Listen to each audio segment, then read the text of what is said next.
Hello बच्चों, प्रश्न दिए है एक बिंदु पर पहुंचने वाली दो तरंगे परस्पर समान कलाओं में हैं। इनके बीच संभावित कलांतर कोण के दो क्रमागत मान रेडियन मात्रक में लिखिए। तो आइए हम लोग इस प्रश्न का उत्तर देंगे, लेकिन उससे पहले हम लोग यहाँ पे मुख्य अवधारणा देखेंगे, जिसके आधार पे हम लोग यहाँ पे प्रश्न को हल करेंगे। तो मुख्य अवधारणा के अंतर्गत हम लोग यहाँ पे समपोषी व्यतिकरण देखेंगे। समपोषी व्यतिकरण के माध्यम से हम लोग अपने प्रश्न को हल करेंगे। तो हम लोग ये जानेंगे कि समपोषी व्यतिकरण की जो घटना है वह क्या होती है। तो देखिए, समपोषी व्यतिकरण में क्या होता है कि दो तरंगे जो कि समान कला में होती हैं, जैसे प्रश्न में बोला गया, इस तरह से एक तरंग ले लेते हैं और ये हो गया हमारे पास में दूसरी तरंग जो कि समान कला में है। समान कला कहने का मतलब यहाँ पे तरंग का श्रृंग से श्रृंग और गर्त से गर्त जो है आपस में एक साथ होना चाहिए, चाहे वो किसी भी माध्यम में हो। तरंगे जब समान कला में मिलती है तो दोनों के श्रृंग यानी कि ऊपर का आयाम और गर्त यानी कि जो नीचे का आयाम होता है साथ में पढ़ते हैं। उस बिंदु पर तरंगे एक दूसरे के प्रभाव को क्या करती है, यहाँ पे बढ़ाती हैं। तो जो हमें यहाँ पे परिणामी तरंग मिलता है उसका आयाम हम लोग को अधिक और उसकी तीव्रता भी हम लोग को अधिक प्राप्त होती है। ठीक है, आयाम ए का मान भी हम लोग को क्या मिलता है, अधिकतम मिलता है, और जो तीव्रता आई होती है इसका भी मान हमें अधिकतम मिलता है। किसमें, समपोषी व्यतिकरण में। तो ये हो गया समपोषी व्यतिकरण।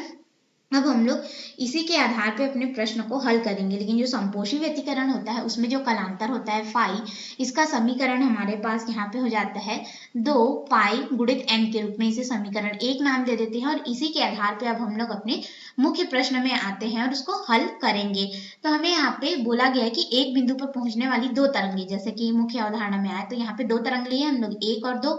ये पहली तरंग हो गई और ये हमारे पास दूसरी तरंग हो गई। ठीक है, दोनों समान कला में थे। अब इनके मध्य जो कलांतर कोण होगा यानी कि जो फाई का मान है वह क्या होगा हमें बतलाना है। तो हम लोग समीकरण 1 का प्रयोग करेंगे। तो ये जो n है, n हमारे पास गुणक संख्या होगी, गुणक संख्या होगी, यानी कहने का मतलब क्या होगा कि जो n का मान है हम लोग 0 रख सकते हैं, 1 रख सकते हैं, 2 रख सकते हैं। इस तरह से हम लोग मान रखते जाएंगे और देखेंगे कि कहाँ कहाँ पे ये लोग समान कला में आ रहे हैं। तो इसके अनुसार अब हम लोग आइए इसमें मान रखते हैं समीकरण 1 में। तो हमारे पास फाई बराबर कितना हो जाएगा, 2 गुणित यहाँ पे हो गया पाई और n की जगह में 0 रखते हैं, तो पूरा मान कितना हो गया, 0 हो गया, यानी कि कलांतर 0 हुआ है। ठीक है, फिर पाई बराबर हम लोग यहाँ पे क्या करेंगे, मान रखेंगे 1। ठीक है, तो ये हमारे पास हो जाएगा 2 पाई, n की जगह में 1 रखेंगे तो ये हो जाएगा हमारे पास में 2 पाई। अब हम लोग फिर यहाँ पे फाई बराबर मान रखेंगे 2 गुणित पाई गुणित n की जगह में 2 रखेंगे तो ये हो जाएगा हमारे पास में 4 पाई के रूप में। इस तरह से ये क्या होगा, 0, 2 पाई, 4 पाई, 6 पाई, 8 पाई, इस तरह से हमें